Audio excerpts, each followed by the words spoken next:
Court number 14 থেকে গতকালকের যে ডিএ মামলার শুনানি হয়েছিল এবং তার যে অর্ডার কপি, সেই অর্ডার কপি কিন্তু চলে এসছে the state of West Bengal and another versus confederation of state government employees West Bengal and others. এই যে মামলার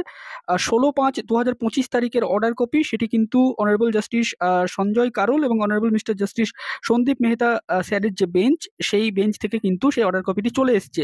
তো সেই অর্ডার কপিতে কি লেখা রয়েছে, কত শতাংশ ডিএ বৃদ্ধি হয়েছে, সেই ডিএটা কোন পে কমিশনের যারা কর্মচারী তারা পাবেন এবং কোন কোন কর্মচারীরা পাবেন, এই সমস্ত বিষয়গুলো সম্পর্কে কি লেখা রয়েছে এবং ডিএ নিয়ে যে সাংবিধানিক অধিকার সেই বিষয়ে মহামান্য বিচারপতিরা কি বলেছেন এবং কবে থেকে এই ডিএ বিষয়টা লাগু হবে, কত দিনের মধ্যে টাকাটা দিতে হবে, সেই বিষয়টা কিন্তু এই অর্ডার কপিতে যেটা বলা হয়েছে সেটি আপনাদের সাথে বলার চেষ্টা করছি। এখানে অর্ডার কপিতে প্রথমেই দেখুন লেখা রয়েছে যে আপন hearing the council the court made the following order বলে প্রথম পয়েন্টে যেটা বলা হয়েছে, having heard doctor Abhishek Manu Singhvi, অর্থাৎ রাজ্যের পক্ষ থেকে যিনি আইনজীবী ছিলেন তাকে শোনা হয়েছে। মিস্টার হুজেফা আহমদি, ইনিও রাজ্যের পক্ষ থেকে ছিলেন, learned senior counsel appearing for the petitioner, তার মানে রাজ্যের পক্ষ থেকে ছিলেন। And mister P S. Patwalia, learned senior counsel appearing for the respondents, তার মানে মিস্টার পি.এস. পাটোয়ালিয়া যিনি ছিলেন রাজ্য সরকারি কর্মচারীদের পক্ষ থেকে, রেসপন্ডেন্টদের পক্ষ থেকে, তার কথাও শোনা হয়েছে। তারপরে এখানে বলা হচ্ছে we are of the considered view, বিচারপতিরা পরিষ্কার এখানে বলছেন যে তারা যে কনসিডার্ড ভিউটা জানাচ্ছেন যে the petitioner state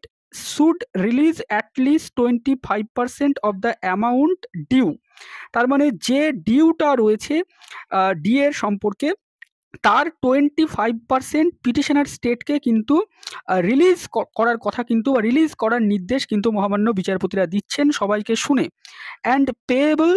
to all the employees, অর্থাৎ এক্ষেত্রে বলা হচ্ছে যে অল দ্য এমপ্লয়িজ মানে যে সমস্ত এমপ্লয়িজ এই ডিউটা তাদের আছে তাদের প্রত্যেককে এই ডিউটা দিতে হবে। কোন হিসাবে দিতে হবে? In terms of the impugned judgment dated 20/5/2025 passed by the high court at Kolkata in, নাম্বারটা দেওয়া হয়েছে, তারপরে তার টাইটেল দেওয়া হয়েছে এবং আরও যে সমস্ত অর্ডারগুলো ছিল সেই অর্ডারের ভিত্তিতে। তার মানে অনারেবল কলকাতা হাইকোর্ট 20/5/2022 সালে যে ট্রাইব্যুনালের যে অর্ডারটা ছিল যেটাকে আপহেল্ড করেছিলেন, ফিফথ পে কমিশন রিলেটেড রোপা 2009-এ যাদেরকে ডিএ দেওয়ার কথা বলা হয়েছিল, নির্দেশ দিয়েছিলেন ট্রাইব্যুনাল এবং তারপরে সেটাকে আপহিল করেছিল মহামান্য কলকাতা হাইকোর্ট, সেইটাকে মেনে কিন্তু তার যে ডিউ 25% ডিএ সেটাকে কিন্তু মেটানোর নির্দেশ মহামান্য বিচারপতিরা দিচ্ছেন। কত সময়ের মধ্যে? Within a period of 6 weeks from today, তার মানে 16ই মে এই অর্ডারটি দেওয়া হয়েছে, তার 6 সপ্তাহের মধ্যে কিন্তু এই টাকাটা মেটানোর নির্দেশ কিন্তু মহামান্য বিচারপতিরা দিচ্ছেন।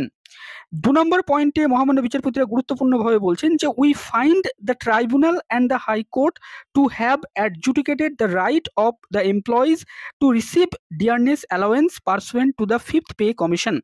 অর্থাৎ ট্রাইব্যুনাল এবং হাইকোর্টে যে মামলা হয়েছিল সেখানে একটি বিষয় যেটা অ্যাডজুডিকেটেড মানে নির্ণয় করা হয়ে গেছে যে এমপ্লয়িজের যে রাইট ডিএ নিয়ে পাওয়ার বিষয়টা ফিফথ পে কমিশনের আন্ডারে সেটা কিন্তু ডিসাইড করা হয়ে গেছে। দ্য পসিটি অফ ফান্ডস মানে যে ফান্ড নেই বা টাকা নেই, এই যে গ্রাউন্ড রাজ্য সরকার দেখিয়েছিল, এই যে ground which stands negated both by the tribunal and the high court, অর্থাৎ রাজ্য সরকার যেটা বলেছিল যে তাদের কাছে অর্থ নেই, ফান্ড নেই, এই বিষয়টা কিন্তু ট্রাইব্যুনাল এবং হাইকোর্ট দুজনেই কিন্তু নেগেট করেছে বা দুজনেই এই বিষয়টাকে অতটা গুরুত্ব দেয়নি। Whether or not the right to receive dearness allowance is a fundamental right is an issue, অর্থাৎ ডিএ কি কোনো সাংবিধানিক অধিকার কিনা এই বিষয়টা নিয়ে কিন্তু রাজ্য সরকার একটা ইস্যু বা প্রশ্ন তুলেছে। অ্যামংস্ট আদার্স, অর্থাৎ এই অ্যামংস্ট আদার্স মানে উভয় পক্ষের উপর ভিত্তিতেই, এক্ষেত্রে যারা পিটিশনার রাজ্য সরকার সুপ্রিম কোর্টে তারা বলছেন ডিএ ফান্ডামেন্টাল রাইট নয়, অন্যদিকে যারা মানে রাজ্য সরকারি কর্মচারীদের আইনজীবী তারা অবশ্যই বলছেন যে এটা হাইকোর্টে বলা হয়েছে যে ডিএ এর একটা লিগ্যাল রাইট রয়েছে ডিএর এবং সেটা অবশ্যই সাংবিধানিক অধিকারের মধ্যে পড়ে। This court is called upon to consider, অর্থাৎ এই কোর্টকে এই ইস্যুটা নিয়ে কনসিডার করতে বলা হয়েছে, রাজ্যের পক্ষ থেকে যেটা অনুরোধ করা হয়েছে যে এই ইস্যুটা নিয়েও শোনা হোক যে ডিএ আদৌ ফান্ডামেন্টাল রাইট কিনা। উই শ্যাল ডু সো, অর্থাৎ মহামান্য বিচারপতিরা বলছেন তারা এটা দেখবেন। হাউএভার পেন্ডিং সাচ কনসিডারেশন, অর্থাৎ এই ইস্যুটা দেখার আগে এই যে এটা পেন্ডিং হয়ে রয়েছে যে ডিএ ফান্ডামেন্টাল রাইট কিনা, we are of the aforesaid view that, মহামান্য বিচারপতিরা বলছেন আমাদের এইটা ভিউ যে the employees need not be kept waiting endlessly to receive the money in question. অর্থাৎ যে মানিটা তাদের ডিউ রয়েছে সেটা তারা এন্ডলেসলি, মানে তারা একদম বলা যেতে পারে আজীবন ধরে অপেক্ষা করবেন সেটা পাওয়ার জন্য, কোর্টে এভাবে মামলা চলবে, ডিএ সাংবিধানিক অধিকার কি অধিকার নয়, এইটা মহামান্য বিচারপতিরা মনে করছেন যে এটা সঠিক নয়, তার জন্য তারা তার 25% ডিএটাকে দিতে বলেছেন। এবার 3 নম্বর পয়েন্টে গুরুত্বপূর্ণভাবে মহামান্য বিচারপতিরা বলছেন needless to add disbursal of such an amount shall be without prejudice to the respective rights and contentions of the parties and subject to the outcome of the instant petition। তার মানে এই যে অর্থটাকে দিতে বলা হচ্ছে সেটা অবশ্যই এই যে বর্তমান ইনস্ট্যান্ট পিটিশন তার উপরে নির্ভর করছে, সেটা সাবজেক্ট টু আউটকাম থাকলো, এই বিষয়টা বলা হচ্ছে। তারপরে এখানে বলা হচ্ছে the parties are permitted to place on record their written submission on all the issues within 4 weeks. তার মানে যে সমস্ত পার্টিরা এখানে রয়েছেন, স্টেট বা যারা রেসপন্ডেন্ট, তাদেরকে প্রত্যেকেই 4 সপ্তাহ সময়ের মধ্যে রিটেন সাবমিশন নোট আকারে তাদেরকে জমা করতে নির্দেশ দিচ্ছেন বিচারপতিরা। List the matter for hearing on 4/8/2025 on top of the board, এবং 4/8 অগস্ট মাসের 4 তারিখে এই ম্যাটারটিকে টপ অফ দ্য বোর্ডে, মানে একদম প্রথমের দিকেই শোনা হবে, বলা যেতে পারে একদম যে পরবর্তী ইস্যু ডিসাইড করার জন্য। তার আগে 6 সপ্তাহের মধ্যে কিন্তু 25% ডিএ মেটানোর নির্দেশ দিলেন, যেটা ইমপিউন্ড জাজমেন্ট অনুযায়ী 20/5/2025-এ। এবার এই 20/5/2025-এর ইমপিউন্ড জাজমেন্টটা কি ছিল সেটি আপনাদেরকে দেখাচ্ছি, তাহলে আপনারা বুঝতে পারবেন। সেই জাজমেন্টের 27 নম্বর পয়েন্টে যেটা বলা হয়েছিল, the petitioners are directed to release the dearness allowance and arrear dearness allowance to its employees at the rate to be calculated on the basis of all India Consumer Price Index average commensurate with their pay as per the ROPA rules 2009 as directed by the tribunal within 3 months from date। তার মানে এই যে direction, সেই direction মোতাবেকই কিন্তু রাজ্যকে কিন্তু যে বকেয়া ডিএর 25% সেটা কর্মচারীদেরকে দিতে হবে, সেটা রোপা রুলস 2009 অনুযায়ী হবে। তার মানে ট্রাইব্যুনালে যে নির্দেশ দেওয়া হয়েছিল যে 5th পে কমিশনের আন্ডারে রাজ্য সরকার যে রোপা রুলস 2009 যেটা রাজ্য সরকার ইস্যু করেছিল, সেই রুলস অনুযায়ী কর্মচারীদের যে ডিএ নির্ধারণ করা হতো all India consumer price index অনুযায়ী, সেই ডিএর যে বকেয়া বাকি পড়েছিল সেইটাকে কিন্তু মেটাতে হবে, সেইটাই কিন্তু নির্দেশ, এবং তারই বকেয়ার 25% ডিএ কিন্তু রাজ্য সরকারি কর্মচারীরা পাবেন। অল এমপ্লয়িজ যারা সেই সময় কর্মরত ছিলেন বা যারা ওই টাইম পিরিয়ডে কাজ করেছেন তারা কিন্তু সেটা পাবেন, এমনটাই কিন্তু আমাদের মনে হয়েছে এই যে অর্ডারটি পড়ে এবং সুপ্রিম কোর্টের যে অর্ডার দেওয়া হয়েছে সেখানটা দেখে।